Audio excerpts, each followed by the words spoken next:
The aeroplane touched down in Bishkek just before dawn. The air was thin, sharp, and carried a scent of distant snow and dry earth. This was Kyrgyzstan, a name that had always felt like a secret from the Silk Road. I arrived with a heart full of dreams, eager to discover a land of nomads and mountains. Bishkek was waking up. Old Soviet buildings beside modern cafes, grandmothers sweeping, children laughing, old men playing chess. I sat in a park, watching the city come alive, feeling both far from home and strangely welcome. My nervousness melted into curiosity. I visited a bustling market, where the air was thick with spices and fresh bread. Stalls overflowed with dried fruits, honey, and a crumbly cheese called kurut. I bought a warm loaf of bread, sharing a smile with the baker, a simple act that made me feel connected. This was the true beginning of my journey. Not just with a map, but with my heart wide open. The city was only the first chapter. I was ready to step into the wild open spaces I'd dreamed about. The adventure had truly begun. Kyrgyzstan was no longer just a name. It was a living, breathing place, and I was finally here. I couldn't wait to see what stories awaited me. Leaving Bishkek felt like crossing into another world. The landscape opened up, vast, epic, and wild. We drove toward Archa National Park, where snow-capped mountains rose like ancient kings. The river beside us was turquoise and clear, the air pure and invigorating. Hiking deeper into the valley, the scent of pine and wildflowers filled the air. I met a shepherd who pointed to the highest peak and then to his heart. I understood. This was his home, his love. Our journey continued to Issyk-Kul Lake, the pearl of Central Asia. Its deep blue waters stretched endlessly, surrounded by mountains. I dipped my hand in the cold, salty water, feeling a rare sense of peace. Kyrgyzstan's landscapes are alive, shifting from red canyons to green valleys dotted with wild horses. Eagles soared above, horses galloped free. The raw beauty was humbling. Each day brought new wonders, as if we traveled through many countries in one. The land's soul was everywhere, in every mountain and every breeze. I felt small, but in the best possible way. This was a place that made you breathe deeper and dream bigger. The true heart of Kyrgyzstan is found inside a yurt with a family who welcomes you as their own. Near Song-Kul Lake, we stayed with a nomadic family in a round felt tent, decorated with colorful carpets. The grandmother greeted me with a warm hug, her kindness shining through. We shared beshbarmak, the national dish, eating with our hands and laughing together.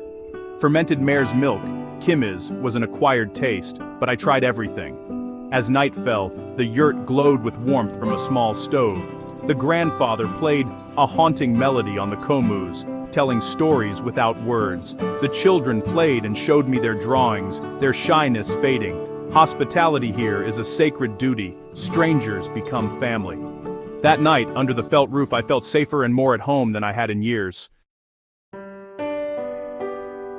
Amid beauty and warmth, I glimpsed another side of life here. In a remote village, I met Issyk-Kul, a young woman with dreams of becoming a doctor. She taught herself English from a worn book and invited me for tea in her modest home. Issyk-Kul's eyes shone with hope, but her dreams were threatened by family needs and lack of money for university. Her story was one of quiet heartbreak, a dream fading, not from lack of talent, but from lack of opportunity. Many young people here, especially women, face invisible walls. Behind the stunning landscapes are real struggles and daily challenges. I left her home with a heavy heart, giving her a small notebook and pens. Her gratitude was deeply moving. That encounter changed my perspective. I saw not just beauty, but resilience. The people here face hardship with courage and dignity. My admiration for them grew. Issyk-Kul's spirit, despite her obstacles, inspired me. I carry her story with me, a reminder of the strength behind every smile. Kyrgyzstan's beauty is matched by the resilience of its people.